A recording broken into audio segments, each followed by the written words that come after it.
JETAANC community. Thank you. Should I say that again? All right. So our moderator is Sorel Rivera. She's a longtime member and wonderful supporter of the JETAANC community. She's also Chief of Staff, Growth, Performance, and Operations at LinkedIn. I had initially asked Sorel to join the panel, and then she responded with a bunch of wonderful suggestions for how to moderate it because she does this all the time.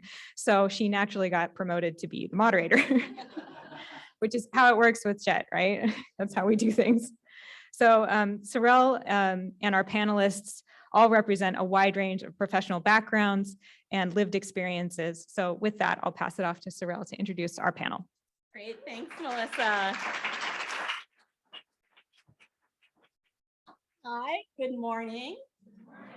Welcome. It's so exciting to hear the energy in the room. I'm really excited today to continue the conversation that we've already started. Scott talked about a common thread about how much Japan is a part of our identity. Paige mentioned that we've had this long relationship that's meandered. I'm going to refer to that meandering relationship as my own squiggly line journey. I think about it as a squiggly line. And one thing I want to talk about today is our career journeys. I think we're raised to believe that they're linear journeys, that you go to college, you get a job that's aligned with what you studied, and it's a very linear trajectory. But I think we're all learning, or we know by now, that that's just not how it works. It really is a squiggly line journey. So we're going to pull on some of these common threads to discuss continuing our personal and professional relationship and our own journeys with US-Japan relations. We are going to explore, reflect, and hopefully be inspired by this wonderful panel. First, I want to thank the Sasakawa Peace Foundation for making this possible. They are funding this through a grant managed by JETAA, so thank you so much for that. It's really important. Before we get started, I thought I would share a little bit about my own personal journey, and I want you, as I talk, to think about some of these common threads, reflect on your own journey, your own pivotal moments, and those people in your network who really made a difference for you. So when Paige asked who's 30 years back, 20 years back, I literally couldn't remember how many years it's been, but I'll say this. In the wake of 9/11, I found myself back on US soil, and I was jobless and I was uncertain. I was a hard science major in undergrad. My plan was to go to Japan for 1 year and try something totally different from what my career would be. Like many of you, I fell in love with Japan, so I stayed a little bit longer. And that was the first pivot in my squiggly line journey. When I came back to the US, I wasn't a science practitioner. I wasn't able to keep up with technology. I was out of the field. And I really didn't feel like I had a community of people who understood me. I didn't have a place, but I found solace and community in JETAA. As soon as I came back, I connected with the community. I joined events. I went to the welcome back reception. I talked to people, and there I met Martin. So Martin was another JET alum who happened to work for a recruiting firm. I didn't know what I wanted to do. I didn't know what skills I had, but Martin said, you know what, I'll just start introducing you to people, have some conversations. So Martin introduced me to a woman named Ruth. Ruth was the executive director of the Asia Business Council, which is a CEO level roundtable. But Ruth, in her very small nonprofit, shared office space with a woman named Pam. And Pam was tasked by the Asia Society, some of you know this institution, the Asia Society, to build a presence in the San Francisco Bay Area. At the time, it didn't exist. So after Pam met me, she heard about my international experience in Japan. She heard about my passion. And I shared with her how Japan had become a part of my identity. And she said, you have the skills needed to connect with our membership. So I became part of a scrappy team of 3 who built the Asia Society in Northern California from the ground up. Happy to share, this is the 25th year of Asia Society Northern California. It's grown from our small, scrappy staff of 3 to, I think, 20 plus employees now. So really exciting to be a part of that journey. While I was there, it worked really well to leverage my role as a representative of the Asia Society to become JETAANC president. And both organizations worked so well together. I was able to bring Jets in as volunteers to meet some of our guests. We worked in arts, policy, business, and culture. So it was able to merge my 2 worlds and really found a way to provide a platform to increase learning around Japan and important issues facing society, civil society at the time. After JET, I worked at Asia Society for 5 years. I was also president of JETAANC for about 3 plus. But I sort of had reached a point where I was looking for something different. And through Asia Society, I managed to be offered a fellowship at the East-West Center.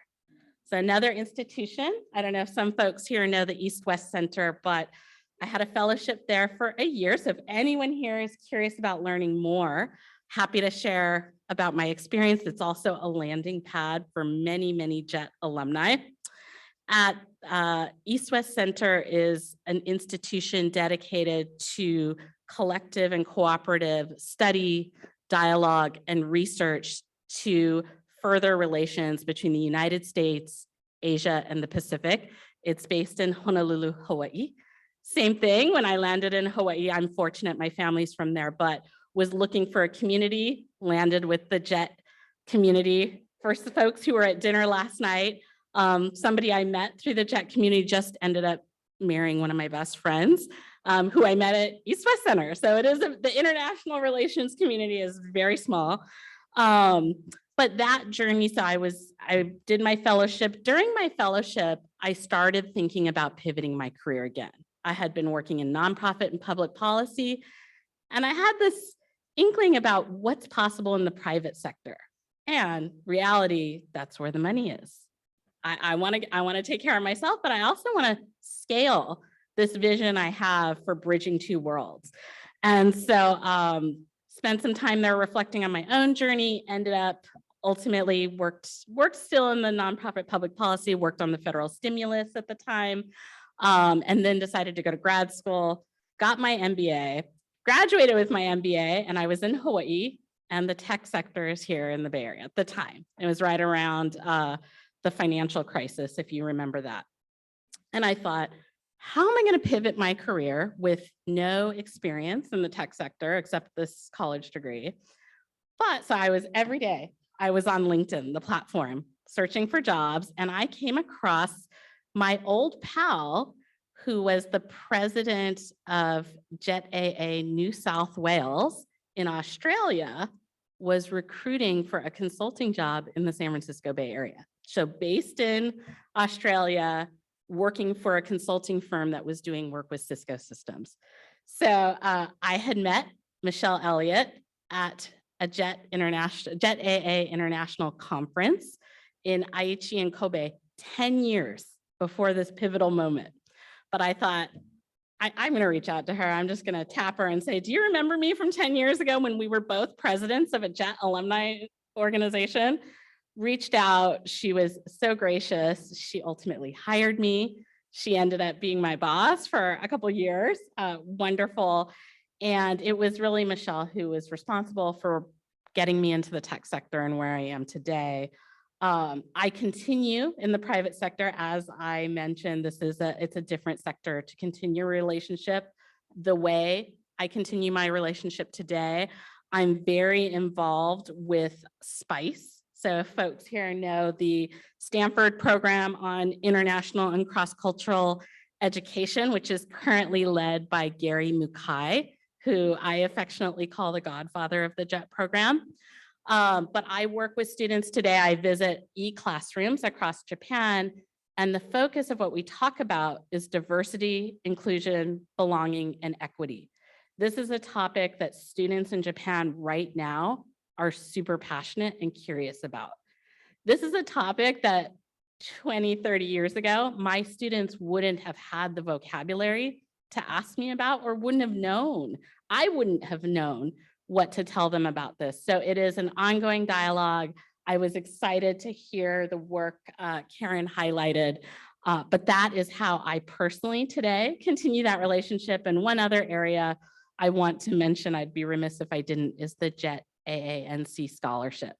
I am in a position to be on the scholarship committee and provide a little bit of financial support, help screen applications. I feel very, very passionately about that program and fostering the next generation of potentially Jets, but just people who want to work in this space of furthering US-Japan relations. So a little bit about my journey. I hope that gave you pause to think about these pivotal squiggly line moments. With that, I would love to introduce our panel. And since we have a limited amount of time, we've met Karen, we've met Scott, we've met Jessica, but I'd love to introduce you to Winnie. Hey, Winnie is a seasoned senior executive, fluent in both US and Asian languages and cultures. Her extensive background in operational and sales roles within Fortune 500 companies and as a career advisor for the translation, interpretation, and localization management program at MIS, she'll bring a unique perspective to this conversation. Welcome, Winnie.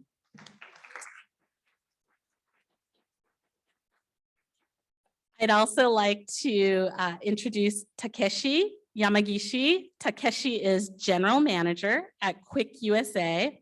He specializes in international sales and recruiting. He helps individuals with Japanese language proficiency and who are interested in transitioning their careers. Takeshi also just shared with me, this is not his first JET event. He travels the country and is very familiar with JET alumni, speaks to them all the time. So I encourage you to engage with him one-on-one after the discussion as well. He's very open, very friendly. Welcome, Takeshi. Okay, so let's get into it. And I'm going to transition to the panel and to up the energy level in the room, keep you all energized and awake. We're going to start with some rapid fire questions. So here we go. This one's for, I think I'm going to start with Jessica. Jessica, what's the best mistake you ever made in your career?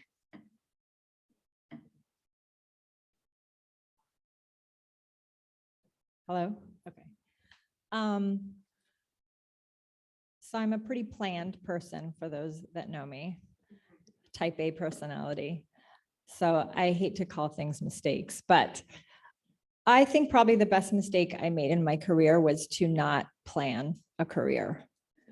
I was not strategic in any way, shape, or form about what I did and what my squiggly path was going to look like.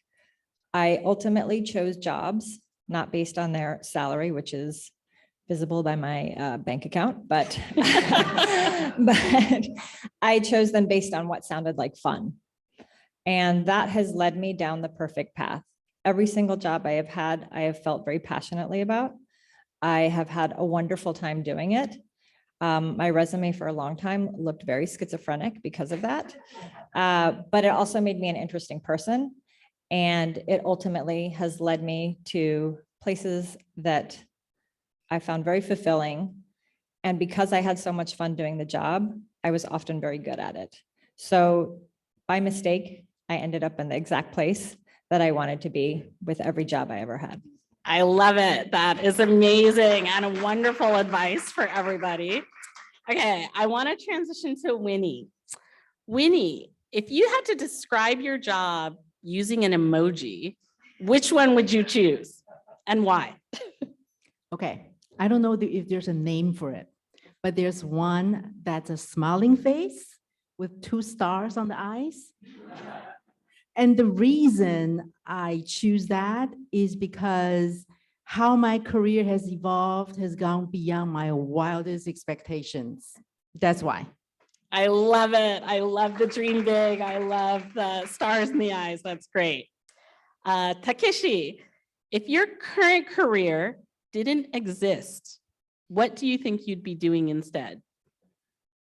Well, this is very difficult because I love what I'm doing. So if I don't have it, I'm gonna be a jobless. But I see a lot of position every day, so it's difficult to choose. If I can choose three, first of all, I have a big passion about education. So I have a teacher's license and I have experience in Japan teaching with the JET teachers in there too. So I might be going back to Japan to teaching something in Japan. And other thing, the second one is I love sports. So I want to help people. I want to support the people. So maybe I'm going to go back to study to be a physical therapist to support athletes. The third one is I'm the big fan of the donuts. So since I moved to US, I go everywhere to find what is the best donut. So I think I'm going to be opening a donut shop. I love it. I love it. And I want to take a pause because I think Takeshi just opened our eyes to something really important. His job is recruiter, but his passion is education. And you never know what connections you might find with people if you just engage in the conversation. So thank you so much for sharing that. I'm gonna go to Scott next. Scott, what have you asked ChatGPT to do for you? And this can be to simplify your work or be completely unrelated. Yeah, I've used it to simplify my work. Yeah, because I want to get ahead of the students, so to know how they use it, so I can strategize. Yeah. Awesome. Thank you so much. Well, I hope you guys enjoyed the rapid fire and hearing everybody's answers to those questions. I think, oh, Karen. Oh my gosh. I am so sorry, Karen. And I had a good question for you. Sorry. Karen. Okay. Sorry. My bad. This is my first time using a cell phone to ask questions and maybe not the best way. Okay. Karen, what's the funniest or most unusual thing that's ever happened to you work-wise? Oh gosh. Funniest or most unusual thing that has happened to me work-wise. Oh my goodness. Most unusual. Most unusual. I mean, I've spent so much time in Japan. Of course, the most unusual thing is likely to come from Japan. Okay, I'll pick one. I was invited to meet the 15th tea master in the Urasenke school, tea school. And it was very accidental because it wasn't that I was going to meet him. And there was another contact who had met him in the past and they had a relationship. And he suddenly thought of me and said, would you like to come along and meet the 15th Grand Tea Master? And of course, I was like, yeah, I really would. And it turned out that we had some things in common. Hawaii, the Dai Social had spent a lot of his time in Hawaii and promoting tea culture. And and I had the distinct honor of having lunch with him and having a tour of the ancestral home, which, I mean, I left and I think I was maybe about 6 feet off the ground, just floating after that experience. And it started an occasional encounter in other places where we met, and it was just improbable and unlikely, and probably one of the most sublime experiences I've had in life, much less anywhere else. Yeah. I love it. I love it. That is amazing. I think it's worth a shout out, these kind of questions like these that just bring up things I feel like I need to hear more about.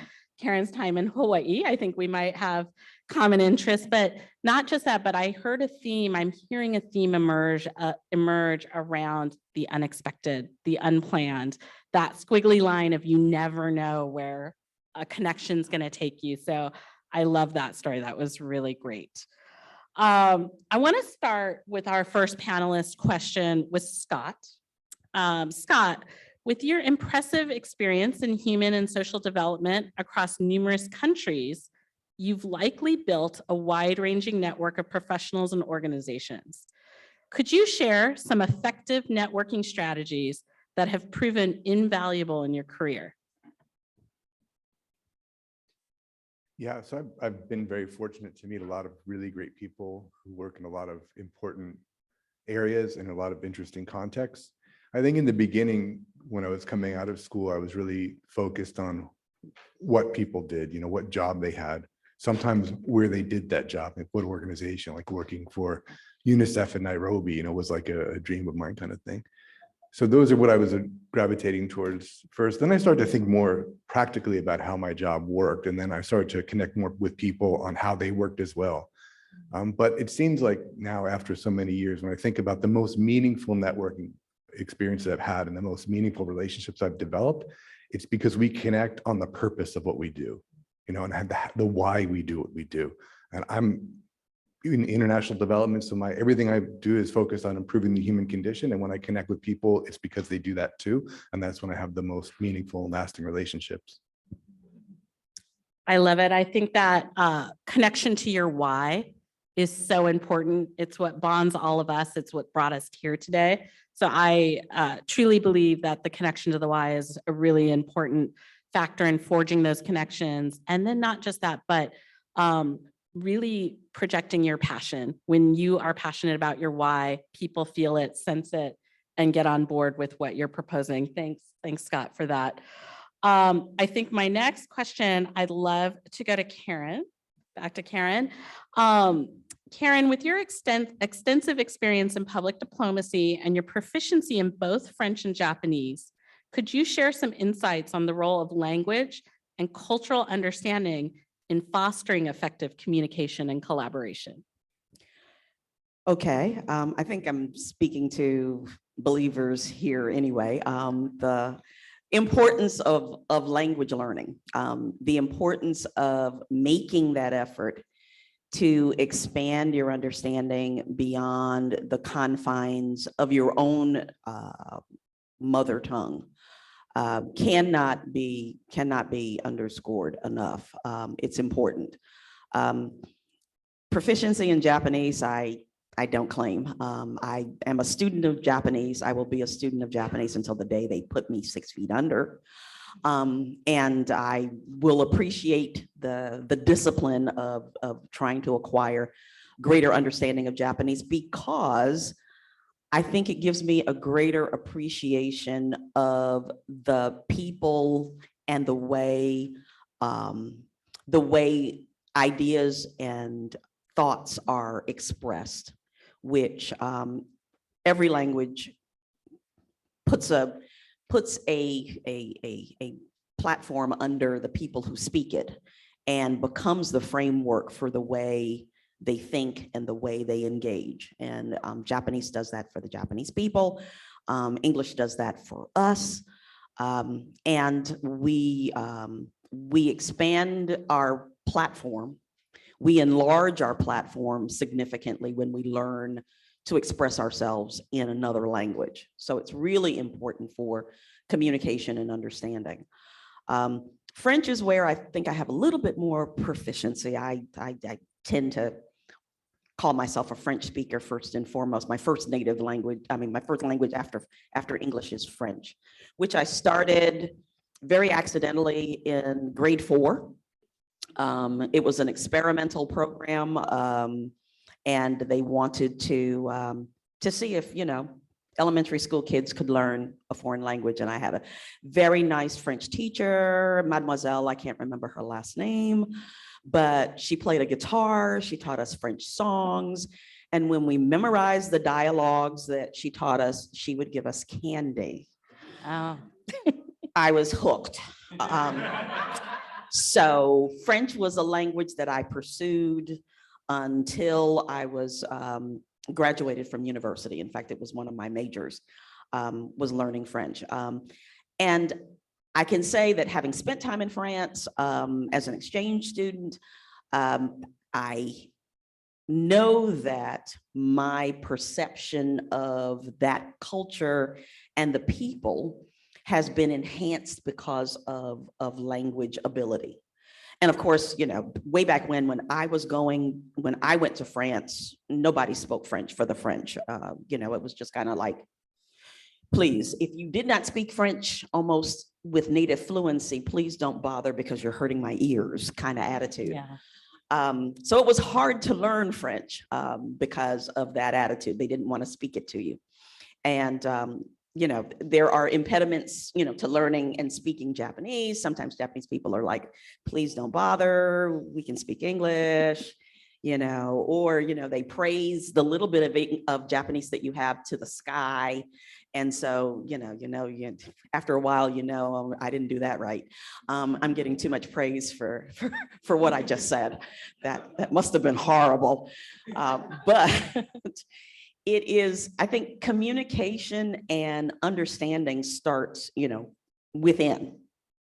And language acquisition does that. What it does for the way you think about the people that you're communicating with is significant. So I would say that it's a very important aspect to learning, to engage with people, is learning how to communicate in a way similar to the way they communicate. That's wonderful to hear. And I was just chatting with Takeshi just prior to the start of this panel about, I think when people come back, they think they need to have a certain level of Japanese language proficiency to be in a position potentially like consul general in a place like Japan, but that is actually not necessarily true. We're going to pull on that a little bit more in a second. But first, I want to go to Winnie, because her area is about language acquisition and how do we translate these skills. So Winnie, with your diverse experience in improving employability of students and alumni, covering converting industry trends into opportunities, advising in the language service industry, you possess a wide range of transferable skills. How can individuals, particularly those interested in fostering global connections and collaboration, leverage these skills effectively? Okay, so I'm not going to focus on specific technical skills, but what I'm going to focus on is the mixture of approaches to form a framework. So I believe there are 5 things that you need to succeed. The first one is the craft of your trade. The second one is understanding the people. Third, the process. Fourth, the technology. And finally, the context. So I'll elaborate on them. The craft of your trade. If you want to become a translator, you need to make sure you have excellent language skills in both languages. If you want to be a programmer, you need to know programming languages really well. Now, I talk with students all day long, and I think a blind spot that young professionals tend to have is that if I master the craft of my trade, everything else will take care of itself. Well, that's not true. You need more. And that's what the next 4 things I'll be talking about. You want to understand the people in your ecosystem. Who are they? What are their priorities? How do you fit into their work? How do they fit into your work? And even more, the networking aspect of it that takes you to even a more strategic level. And then the process, every work has its unique workflow. You want to start by understanding the workflow and where you fit in, and better yet, how you can improve the workflow. And technology plays such a key role in everything that we do, right? Okay, even if you're perfect at the technology that's needed today, you need to keep learning and have the new technology. And even better, if you can lead the organization or the team to find the best technology for their purpose. Now, finally, the context. I have a student say to me, I just love Japanese. I want a job that lets me speak Japanese all day long. Or some students say, I just love coding. I want to sit in the corner and code all day long. That's great. You know your passion. That's wonderful. But I would suggest that you step back and look at the context. Why would an employer or a client want to pay you to speak Japanese all day long or to code all day long? What problems are they trying to solve? How are you adding value to their mission? And so I always say to my students, the job you're going to have in 5 years may not exist yet. And so I believe, all of us will be pivoting, taking that non-linear road, right, to new roles and new industries. But if you have a framework like this, you can take that mindset as you move into new roles and new industries and new opportunities. Wow, Winnie, that was wonderful, and I couldn't have said it better. Just to let all you know, Winnie graciously provided some resources for folks. As you can tell, she has a very structured approach and lots to learn here. So we will share that. I'll work with Melissa to make sure everyone has access, but we definitely have resources to share that you can follow up on after, because that was really insightful. And a perfect segue to the actual job trends that are happening right now in the job market. So I'm going to go to Takeshi. With your agency's focus on facilitating job search and career transitions for individuals in the US, you have a unique perspective on the evolving job market. How have you observed job market trends changing, especially for individuals seeking career transitions?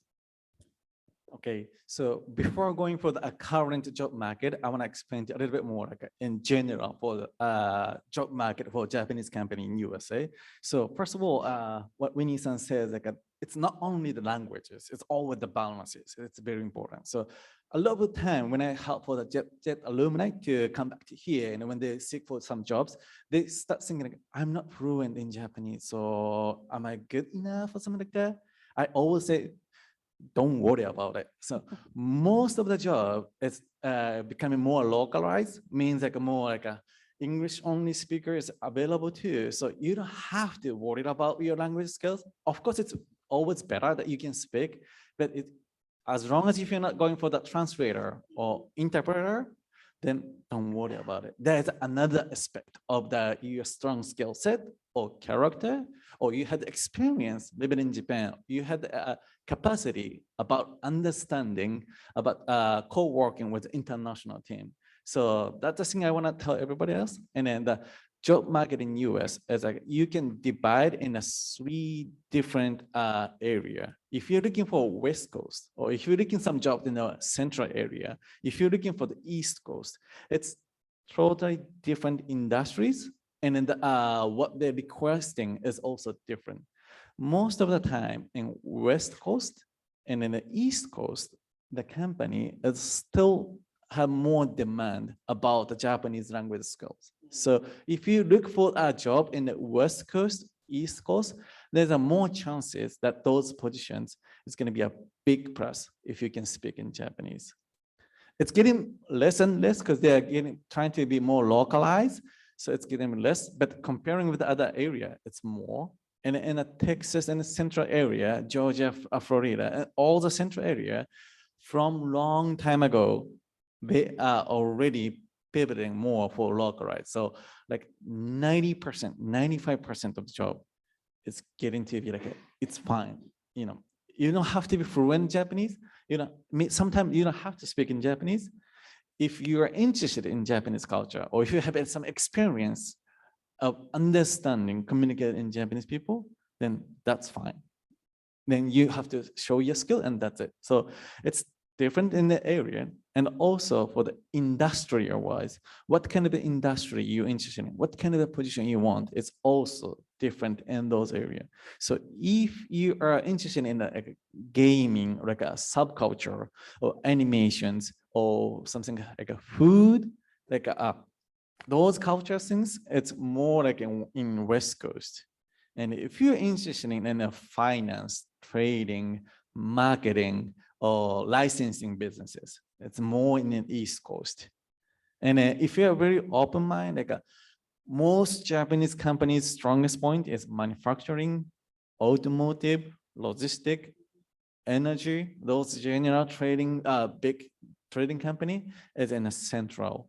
So it's not always like that, but depend on the area, what industry you want to apply for, what position you want to apply for, and which area you want to apply for. So those combination is going to be very important to understand first. So that's kind of in general about job market in US.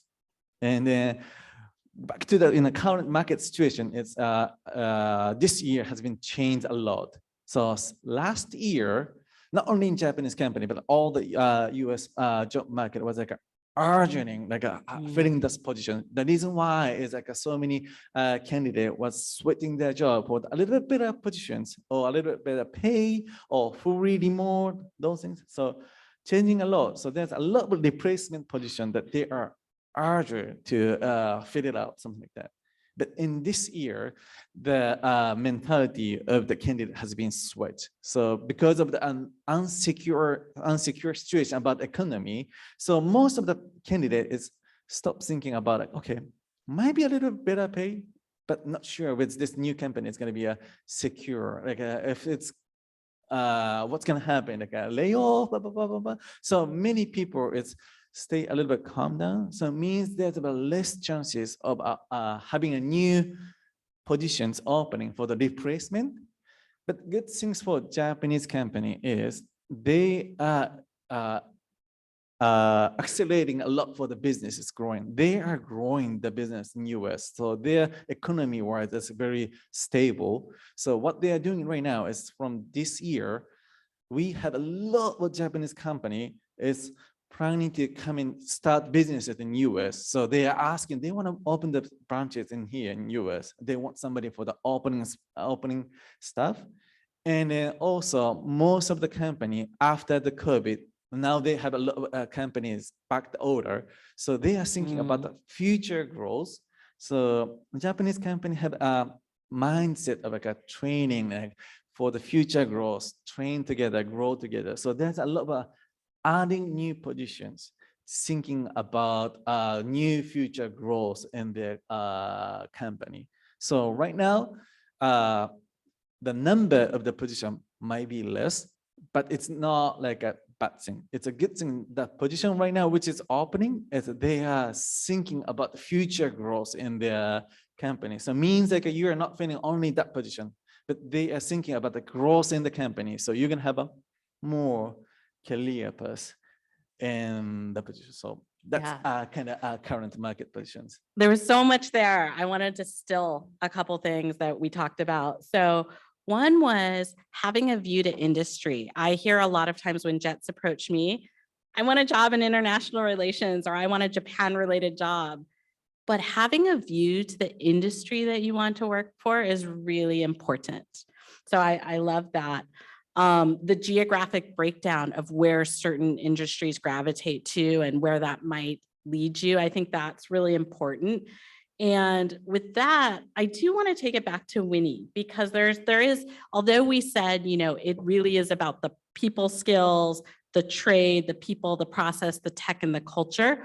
There is a piece around making sure you have the right level of proficiency and expertise for where you want to go. Winnie, could you recommend any specific professional development courses, certifications, workshops that Jets could find beneficial and enhance their career prospects, particularly when we don't know what the jobs of the future are? Yeah, I think a lot of the jobs outside of the hands-on production is about managing complexity. Complexity, again, back to people, process, technology, right? So I think any kind of project management discipline will be an excellent specific transferable skill that you can bring to any industry. That's perfect. That's great. So I want to do one last round robin and then take it to the audience, because I hope you're all chomping at the bits. And I'm going to, just to set expectation, go to online first in the spirit of inclusivity. But I want to end our panel with, if you had one piece of advice you could distill to our audience online and here today, what would it be? And we'll just go down the line, starting with Winnie. Start with your vision. If you cannot see it, you won't get there. So start with that. Develop skills in divergent thinking and metacognition.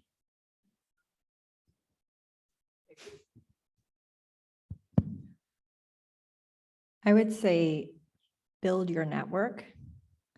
And that means you also babysit that network. So you maintain that network. So the people that you are sitting next to now, whether you're a newly returned jet, whether you're a mid-career jet, all these people will continue to move up in their professional spaces.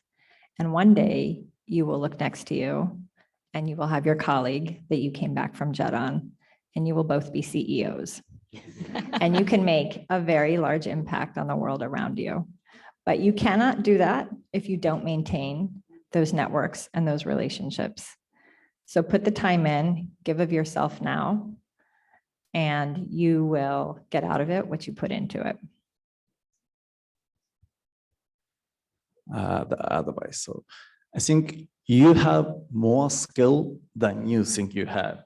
So talk with somebody else and then break down your experience and then get somebody's perspective about your skills. 'Cause a lot of time when we speak with all the candidates, they have way much more skill than they thought. So talk with someone.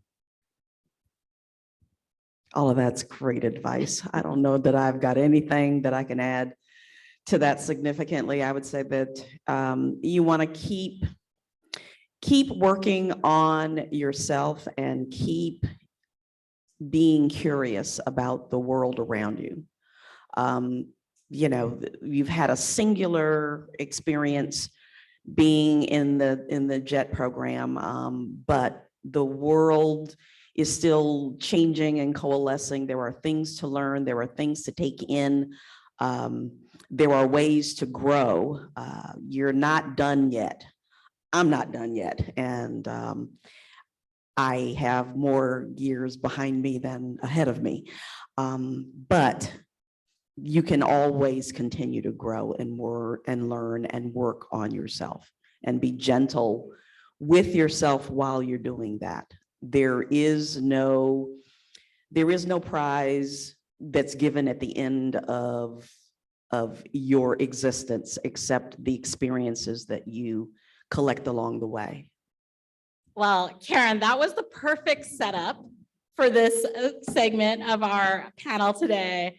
Always be curious. This is your chance to put that in practice, to exercise that growth mindset and be curious.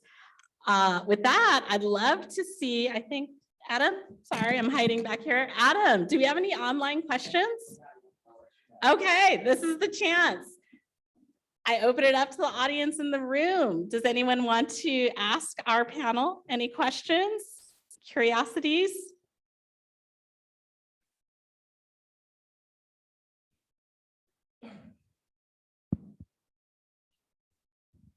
So this question is for, I don't have a specific person, so I'll just put it to the whole panel. Are there any areas that you see where there are gaps in people who are, there's a need for someone to fill a role in a particular industry, and JET alumni might be suitable for those roles?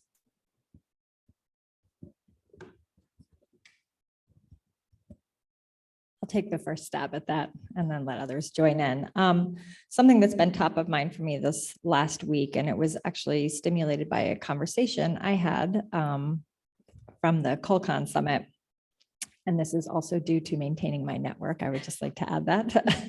But I had a conversation with the executive director of AATJ, which is the Association for American Teachers of Japanese. And we have all these past few years thought that the demand for learning Japanese language has gone down while the demand for learning Chinese has gone up. But that's actually not the case. I learned that Japanese has remained in demand.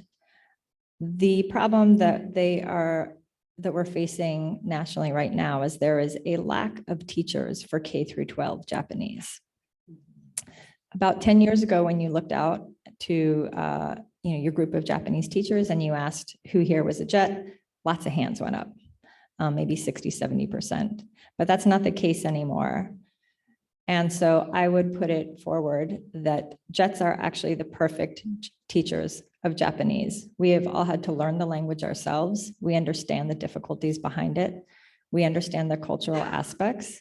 And so this is a industry or an area that people need to be filled, and we have the skill set to do it. Great. That was a good one. Any other panelists have a perspective on this? Takeshi. So one of the demand which I have a lot for the position is right now, a lot of Japanese company located in US, their key theme is they want to localize their businesses. So most of the time, previously they sent a lot of expats from Japan coming here and do the business in here, but they want to transfer it to more localizing, like for the local employees in here. But in the middle of the process, there's always some struggle for the cultural differences for the Japanese headquarters, what they want, and then for the local employees, what they have in the cultural understanding. So they always trying to find somebody who can understand for the both side. Nothing's wrong, but be in there to be communicating, to be coordinating for that. So the position name is sometimes different, like coordinator or executive secretary or different name, project manager, something like that. But there's a big demand is rising right now. And sometimes the company is asking us, like, we need JET alumni. So they specifically ask us, we need JET alumni for something like that. So that's the things I think I see some demand is coming up. That's great. Winnie, do you have a perspective on this as well? I know you've done a ton of work in this area, so would love to hear your thoughts. Yeah, I can think about a number of things. Here at Middlebury, we have a translation and interpretation program. And it's a very, we have really high standards in terms of training interpreters. And I would tell you, as a career advisor, employers come to me asking for recommendation or posting jobs. I've been on this job for 8 years. Every year, I have more jobs than I have graduates. We have small programs. We have like 5 graduates a year. It's a really difficult program, but I have more jobs than I have graduates. Okay, it's happening again this year, right? So that's one area. If you're really passionate about using both English and Japanese every day, that's a great career. Okay. So that's one area. Another area, going back to the point of localizing the business, I think that there's not necessarily a particular job that I can think of, but if you can find those companies or organizations and go in and not have any kind of job title in mind, but say to them, let me understand your business objective. You know, where do you want your business to be? And I will be your problem solver. I will try to be the troubleshooter and problem solver in the context of the Japanese language and the Japanese culture. I think you will be very successful. And then a third area, you know, ChatGPT is all the rave, right? Everybody's talking about it. And it has created uncertainty and disruption. And to me, that means opportunity. That means we need skillful and insightful and organized people to start building guidelines and rules and structure. And so I see that as an area that I don't have a lot of clarity right now, but I can feel it. There are opportunities. Super helpful. Thank you, Winnie. I saw a question over here before I go back online. Would love to hear your question. Hi, first off, thank you all for your time and being here. My question is more about the networking side of things. And I'm a person who is very bad with names and faces. I find it very easy to make that initial connection, like just even this weekend, sitting down and talking with a bunch of people who have similar experiences and similar hopes and dreams. I find it much more difficult to turn that initial meeting or that initial lunch into something that is much more long lasting, that you can see a person like 5 years after the fact and be that person. It's like, right, we met at the 2023 NatCon. What an experience that was. So I'm wondering if you have any perspective on how to turn like first encounters into more concrete ties over time. Well, I might take a stab at this since I work at LinkedIn. And I have managed to use my network to get 3 big roles, particularly my network, as well as the LinkedIn platform. So we could do a whole session on networking, but a couple big pieces of advice that I'd love to share with you. And I think one is, it is not just the initial encounter. There's this ongoing relationship building, and that's, building that dialogue, whether you're in person or not. It's showing up for events, it's connecting on social media, social online, on platforms, and curating your brand in such a way that you want to be known. So for example, if Scott publishes an article online, comment on it, tell him, hey, I was at that conference, I saw you, your writing is really compelling, and just start, laying the foundation for that relationship is a very low touch way. I think Karen's advice about be curious.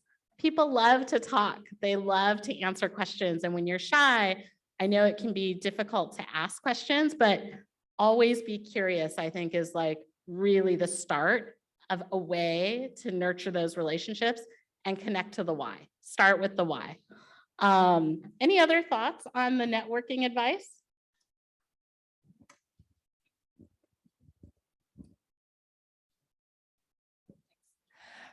I think this goes back to actually something that Scott mentioned, which is to discover what your why is. And that's the way you kind of presented it. So when you are going out and you're meeting people, there's a whole room here. We all have Jet in common. But if these weren't all Jets and it's just a room of random people, that doesn't mean you're going to connect with everybody in the room. And you don't have to. That's not your job. But when you find that person that you do overlap with, that you have that shared passion for something with, that's the thread you want to follow. They know other people that are probably like-minded as well and share that interest. So that's also a very easy and comfortable place to be in. So you're following your passion. You're also widening your network in that exact area that you're interested in. And that's not an awkward relationship to maintain. And along with that, if you have an idea of something you want to try, or a project or initiative or something like that, throw it out. Don't ever, I don't mean throw it out in the trash can. I mean, throw it out there to people, right? Put it out there. You never know who's going to hear that. You never know who's going to pick it up. You don't ever know who has been thinking about that quietly. And that's also another way that you build that network. All of a sudden you have an idea, you put it out there, you start socializing it to different people, you see who else might pick it up. Now, all of a sudden you have a couple people that are working with you on that. And that's another way that you're growing your network. You're also making a name for yourself. People now know that you're part of this project or that you spearheaded it or whatever. And it can be small or it can be big. That's your choice where and how you want to take it. But those are some really natural, easy ways to network while also following your passion. Thanks for that, Jessica. We have about 5 minutes left. I'd love to check in with our online audience to see. No questions, perfect. Any other hands in the room? I see one over here. Thanks. First of all, thank you, all of you, for your insights. It's been really fantastic to listen to all of you speak. Brad Brighton, I'm the Vice President of JETAANC. And something that we've been thinking about in our chapter a lot recently in regards to Jets and their careers is that Jets, when they go to Japan and on the Jet program, they develop tons of awesome soft skills that are super transferable across industries. But being on the program doesn't give you a ton of hard skills to speak of, to put on your resume and stuff like that. So I have seen a lot of jets come back and have a really hard time. We'll just call it, it's not a soft landing, right? And so I guess my question to you is, as people who have like lead these industries and have seen jets move into their careers, like what is something that we might be able to do as JETA subchapters to kind of catch returning jets and gently maybe soften their landing and help them move into the careers that they're going to find post-jet? I'm going to kick us off with this discussion and embrace one of our themes, which is the squiggly line journey. I think people come back with a very linear, my experiences and conversations, a very linear trajectory. Again, I want a Japan-related job. I want to work in the gaming industry. I want this. And it's really about these unexpected opportunities. So very tangible things subchapters can do. How to network effectively. That is a very easy workshop to host. Networking events, whether online, in person, or hybrid. And what does that mean? Setting up the right context to attract the audience, making it a fun event, I think is really key. So I think that getting away from that linear to squiggly line, I think that's a key one, and coaching people on that, particularly as senpai, and creating that community. But that would be my first advice. I'm going to give it to the panel. Any thoughts on this one? Takeshi. I think we are helping a lot for the recent JET alumni and then coming back here. And then I face us a lot of time, like have a lot of soft skills, but not hard skills. So for the entry level, what they can do, something like that. First of all, which is very helpful, is I understand that the candidate wants to do like Japan related some jobs, but we need a little bit more than that. What you're passionate about, like I know you want to be with Japan, but you want to go for like some specific industry or some specific position, or for the salary wise, you know, we want to know a little bit more like for the long term where you want to focus on.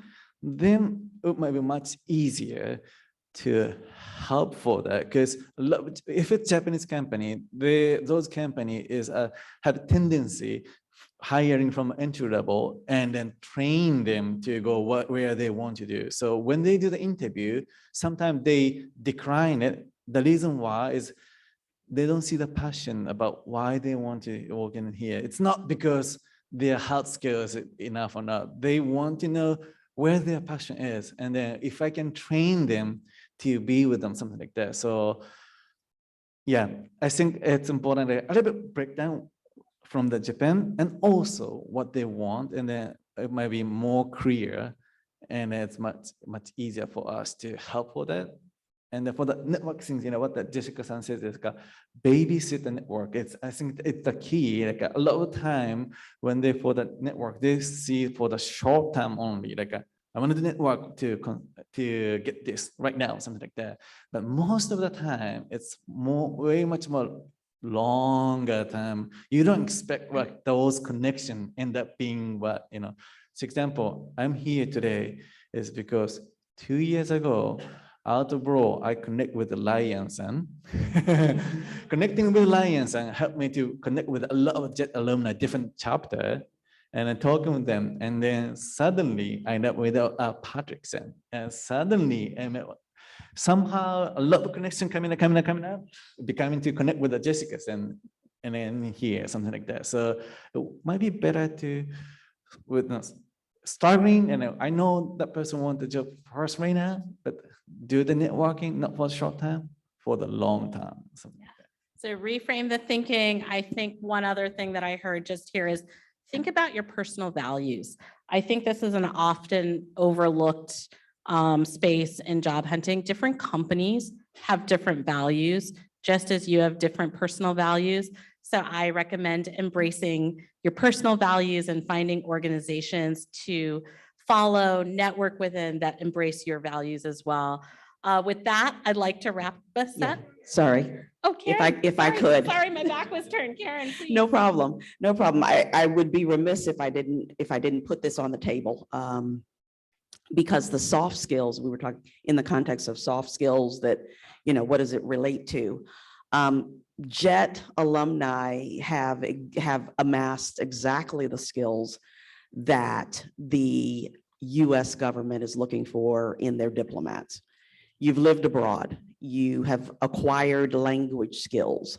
And you have in your way represented an entity and done a lot of public outreach and engagement. If international relations is something that would be of interest to you, I would encourage you to look at the careers page on the State Department website and read a little bit more about careers in the Foreign Service. The training for specific tasks are provided. The training for language is also provided if you're assigned to a country that requires another language skill. That is provided, so you don't need to come into the service with a skill set of languages, but the fact that you have acquired skills in a super hard language, and that's the category we put Japanese in, super hard language skills would set you up to study almost any other language spoken in the world. The underside of that mess, the flip side of that message is that having spent time in Japan, you know how wonderful it is. Wouldn't it be cool to go back there as a US government representative? Is the most competitive goal to set for yourself. So I wouldn't want to say you apply to be a diplomat and the secret agenda is to get back to Japan as a diplomat, because we're supposed to be worldwide available. And the world is very wide, and the availability sometimes is, less than, it's not Japan, let's put it that way. But if you want to represent your country and explain America, its institutions, its people, its culture to other countries and other people, and to expand the understanding and appreciation of the United States and what we do around the world, consider a career in the Foreign Service. You may get lucky, and that path takes you back to Japan. That would be great. But there are other places where the skills you acquired in Japan can serve you around the world. Absolutely. Well, with that, one more. One more thing. Sorry, I know. So, Brad, we actually can't give any JET alumni hard skills. Right? That's not actually our job or our responsibility either. That's up to each individual to figure out what those hard skills are and then go out and get those certifications or trainings on their own. But you can learn those in a classroom. You cannot learn soft skills in a classroom. That can only be gained through experience. And so I would encourage when people come back from JET to think deeply about what they actually did on the program. So you didn't just stand up there and read from your English textbook to a classroom. What you did was foster international exchange, sometimes in 2 languages. You learned public speaking skills. You learned how to pivot on a dime. I didn't know I was giving a speech today. I had to do it, right? So I learned that skill on JET, Each one of us has given speeches at the drop of a dime. But really think about what you did while you were on the JET program. And those are actually very transferable skills that you cannot teach anybody. Okay, so in conclusion, let's thank our wonderful panel. Thank you. And one more remark, we are all here. I'm here tonight. If you want to hear more about the squiggly line journey, if you want to hear about other squiggly line journeys, ask questions of your peers, connect, because in 10 years, you never know, you might be making a call to Canada, asking somebody to help you pivot your career. So enjoy. And with that, I'm going to hand it back to Melissa.